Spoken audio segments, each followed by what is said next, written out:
Todos tenemos religión. No, God, please, no! No! No! No! Hace unas semanas salió publicada en el periódico El Financiero la siguiente nota. Soy ateo gracias a Dios. Aumentan las personas sin religión en México. Y es que, de acuerdo con las cifras del INEGI, en 2010, el 4.7% de la población en México decía no tener religión. Y para 2020, ese mismo grupo ya representa el 8.1%, es decir, más de 10 millones de mexicanos. Son muchas las interpretaciones que podemos dar a esos datos y en Facebook puedes encontrar muchísimas. Hay quien dice que eso habla de un aumento en la educación, o por otro lado que cada vez menos personas creen en la religión, o un aumento de los ideales marxistas, etcétera, etcétera. Pero independientemente de eso, creo que podemos encontrar cosas más interesantes. Lo que llama más mi atención es que este porcentaje no se está refiriendo a aquellas personas que no participan oficialmente de alguna religión, es decir, que son creyentes. Para eso el INEGI hizo una categoría especial. Los 10 millones de los que hablamos son personas que de manera más radical dicen no tener ningún tipo de creencia religiosa, y no solamente que no practican o que no tienen una buena relación con las instituciones oficiales. Pero yo estoy convencido que no se puede vivir sin creencias religiosas y te voy a decir por qué. Dado que lo que está en cuestión aquí es la posibilidad de vivir sin creencias religiosas, debemos empezar entonces definiendo qué es una creencia religiosa. Y aunque todos tenemos una intuición de esta, lo más seguro es que cuando reflexiones notarás que es difícil encontrar aquello que es esencial a una creencia religiosa. Te sorprenderá, por ejemplo, saber que la creencia 2 más 2 igual a 4 era considerada religiosa por Pitágoras y sus seguidores. Tal vez pienses que una creencia religiosa es aquella que inspira o provee de un código ético, como los 10 mandamientos o algo parecido. Además, necesitan aprender de moral y decencia y de cómo amar al prójimo. Y con espadas flameantes, los arameos sacaron los ojos de sus compañeros y se regodearon en la sangre que salió de sus cuencas. Aquí hay que notar dos cosas. La primera es que hay religiones que no te dicen en absoluto cómo comportarte, no tienen código moral, como el sintoísmo. O pensemos en los dioses griegos, que claramente no eran un ejemplo de moralidad para sus creyentes. Pero por otro lado, hay escuelas, ejército, incluso organizaciones criminales que tienen códigos morales especiales y nada tienen que ver con la religión. O sea que aun si fuera necesario que las creencias religiosas tuvieran un código moral, no sería suficiente para que nosotros estuviéramos seguros de estar frente a una creencia religiosa. Bueno, quizá una creencia religiosa sea aquella que tiene culto y adoración. Pasa lo mismo. Nuevamente podemos notar que existen religiones como el budismo y algunas formas de hinduismo que no tienen culto.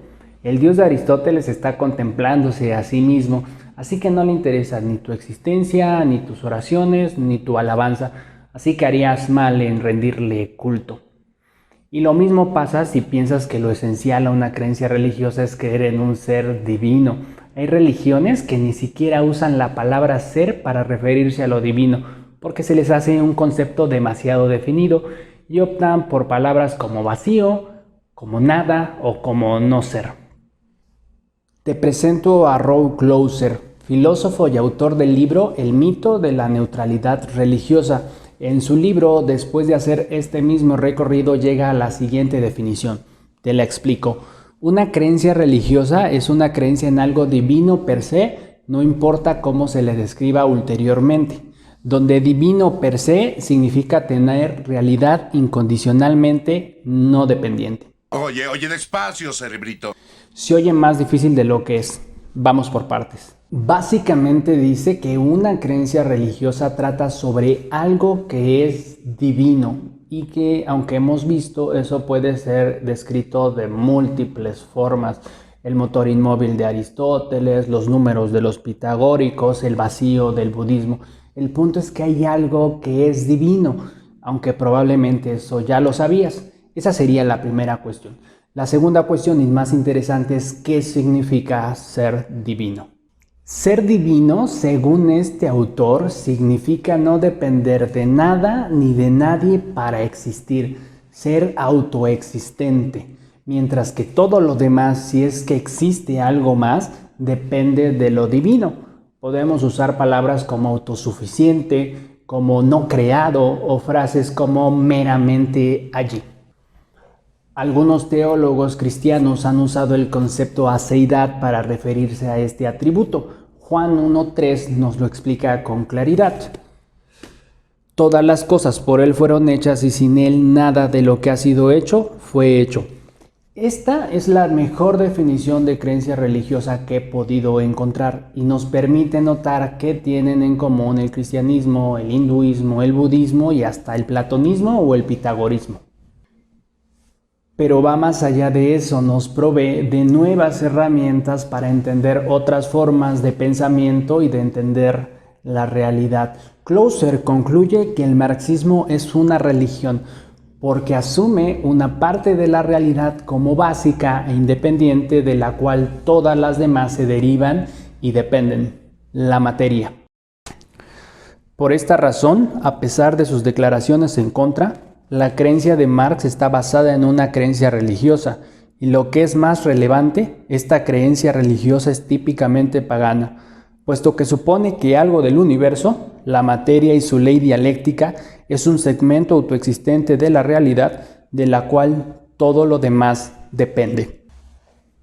Todas las cosmovisiones y filosofías que se nos puedan ocurrir son religiosas, en tanto que descansan en la creencia de que algo es autoexistente e independiente, ya sean las matemáticas, las leyes de la naturaleza, la materia o cualquier combinación.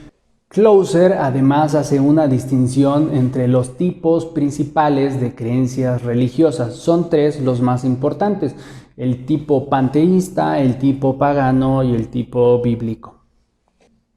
El tipo pagano se distingue en que una parte de la realidad continua se le da el estatus de divino, es decir, que hay algo dentro del universo de lo cual todo lo demás es derivado o dependiente.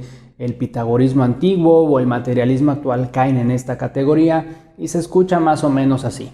O sea, marxista en el sentido del materialismo histórico. O sea, que yo creo que el ser humano es lo que puede ser dentro de lo que sus condiciones materiales le permiten. ¿Okay? El tipo panteísta también considera la realidad como única y continua, solo que en este caso la esencia misma y ser de las cosas es divina. O sea que todo es divino, pero nosotros experimentamos algunas cosas y eventos como si no lo fueran. De hecho, parte de lo que buscan estas religiones es ayudarnos a superar este engaño, esta ilusión de que las cosas no son divinas. El budismo, el hinduismo y el panteísmo de Spinoza caen en esta categoría y se escucha más o menos así. ¿Sabes quién es? Tú. Tú. Todo es Dios. Vivimos en un Dios.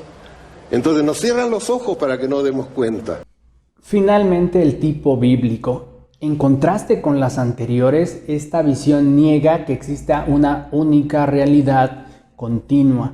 La idea básica es que Dios es completamente distinto del universo, que es su creador trascendente y que este mundo creado depende completamente de Él. No hay personas sin religión. Hay personas que o no lo saben o no lo quieren aceptar. Pero es imposible pensar la realidad sin al mismo tiempo pensar en algo como autoexistente y principio de todo, sin pensar en algo que sea completamente independiente. Inténtalo.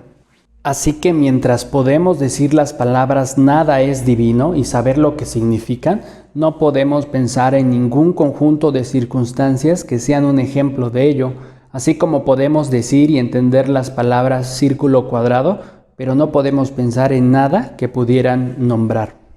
Con esto no quiero decir que todas las religiones sean igualmente válidas, mucho menos que todas tengan razón o que busquen lo mismo, cuando es evidente que muchas se contradicen mutuamente. Bien podrían estar todas equivocadas, pero no todas podrían estar en lo correcto. Algunas son incapaces de explicar la totalidad de la experiencia humana, terminan negando los valores morales o la belleza.